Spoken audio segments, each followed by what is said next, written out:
তো বেশ কয়েকদিন আমি বেশ ভালো রকম জ্বরে ভুগছি। আর এই সময়গুলোর জন্য বা জ্বরে টরে ভোগা বা বিষণ্ণ সময়গুলোর জন্য আমার কিছু মুভি তোলা থাকে, যেগুলো আমি বারে বারে ওয়াচ দিই। কয়দিন পর পরে এরকম সময়গুলোতে দেখি বিষণ্ণ সময়ের জন্য বিষণ্ণ মুভি। তো এর মধ্যে একটা শেয়ার করতে মন চাইলো আজকে। এইটা হইল গিয়া দেবদার। শিরা শিরায় রক্ত, আমি দেবদার ভক্ত।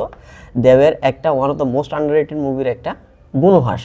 এই মুভিটা সমরেশ মজুমদারের একটা উপন্যাসের উপর বেস্ট করে বানানো, ওই উপন্যাসের নামও বুনোহাস। আর আনফর্চুনেটলি দুইটা উপন্যাস বা মুভির দুইটার কোনোটাই খুব একটা এতটা ওয়েল রিকগনাইজ না, বা যতটুকু হাইপ পাওয়া দরকার ততটুকু পায় নাই। উপন্যাসের ক্ষেত্রে হইতে পারে সমরেশ মজুমদার যেই টাইপের বিশাল বড় বড় উপন্যাস লেখে বা সাহিত্য ইতিহাস নির্ভর যে উপন্যাসগুলো লেখে, এটা এই টাইপের না, একটু থ্রিলার টাইপের। আর এটা বিশেষ বড় না, খুব সম্ভবত 110-120 পেজের খুব সম্ভবত। আর এই মুভির ক্ষেত্রে হয়েছে কি, দেব যেরকম কমার্শিয়াল মুভি করে, এই মুভিটা অতটা কমার্শিয়াল না।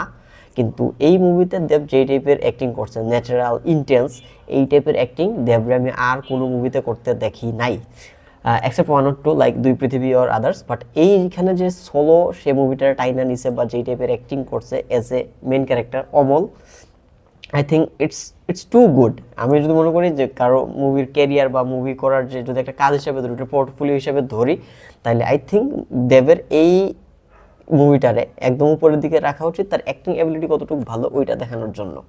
সো মুভির কাহিনী একটু কমপ্লেক্স আবার একটু সিম্পলও। বেসিক্যালি অমল একটা নিম্ন মধ্যবিত্ত ঘরের ছেলে। তো দারিদ্র্যের গ্যারাকল থেকে বাইর হওয়ার জন্য সে একটা স্মাগলিং র্যাকেটের সাথে জড়ায় পড়ে। আর একটা সার্টেন টাইম পরে যখন সে ওখান থেকে বের হইতে চায় বা একটা লাস্ট দান মেরে বের হইতে চায়, ওইটা আসলে অ্যাজ প্ল্যান যায় না। তো এই পুরো বিষয়টা নিয়ে একটা গোলমাল পাকায়া যায়। কিন্তু অ্যাকসেপ্ট দ্য স্টোরিটা একটু স্লো আমার কাছে মনে হয়েছে। বাট অ্যাকসেপ্ট দ্যাট, স্টোরিটা বাদ দিলে যারা যারা অ্যাক্টিং করছে, শ্রাবন্তী আছে, শ্রাবন্তী এই মুভিতে আমার কাছে মনে হয় সব থেকে বেশি কিউট সফট একটা ক্যারেক্টার প্লে করছে। আর she look very promising in this character. আসলে এই ক্যারেক্টারে খুব বেশি পরিমাণ ডায়লগ নেই, খুব বেশি পরিমাণ স্ক্রিন টাইম নেই, বাট যতটুকু সময় স্ক্রিন টাইম ছিল সে যেই ভালোভাবে অ্যাক্টিং করছে, যেই ডায়লগ ডেলিভারিগুলো দিছে খুবই ইম্প্যাক্টফুল ছিল। খুবই ইম্পর্টেন্ট ক্যারেক্টার কিন্তু খুব কম screen time, but she pulled it off really well. But one man show বলতে হবে দেবের পুরো অ্যাক্টিং। একটা নিম্ন মধ্যবিত্ত করে ছেলে, সে যখন একটু হায়ার এন্ডে যাইতে চায়, একটু লাইফের ফ্রিডম নিতে চায় টাকা পয়সার দিক দিয়ে, আর ইন দ্য এন্ড যখন সে দেখে যেখানে পাড়া দিছে that's not a good place, it's more like a hell from hell, তখন যে কি সিচুয়েশনে পড়ে, ওই পুরা বিষয়টা, পুরো জার্নিটা ডেপ খুব ভালোভাবে ফুটিয়ে তুলছে। আমি যদি রেট করি দেবের অ্যাক্টিং এখানে মানে 10/10, ঠিক আছে। আমি বইটাও পড়ছি, আই থিঙ্ক বইয়ের যে অমলের ক্যারেক্টারটা যেভাবে ডিসক্রাইব করা হয়েছে, মুভিতে দেবের থেকে বেটারভাবে এটা ফুটিয়ে তুলতে পারছে actually, and it was really good. আর এই মুভির one of the best part হইল গিয়ে মুভির গান। এই মুভির প্রত্যেকটা গান এত মন ছুঁয়ে যায়, মানে কি বলবো, আর প্রত্যেকটা সিচুয়েশনের সাথে এমনভাবে খাপ খেয়ে গেছে। আর ক্যামেরার কাজ তো দুর্দান্ত, মানে কলকাতা থেকে ধরে বেশ কয়েকটা সিনারিও আছে ঢাকার, সব মিলে ক্যামেরার যে কাজটা, মানে যে সিনারিওটুকু তুলে ধরতে চাইছে গল্পের সাথে প্রাসঙ্গিক এবং অল আদার থিংস একটা প্যাকেটের মধ্যে নিয়ে আসতে চাইছে সিনেমাটোগ্রাফি, এই কাজটারে একদম ইজিয়ার করে দিছে।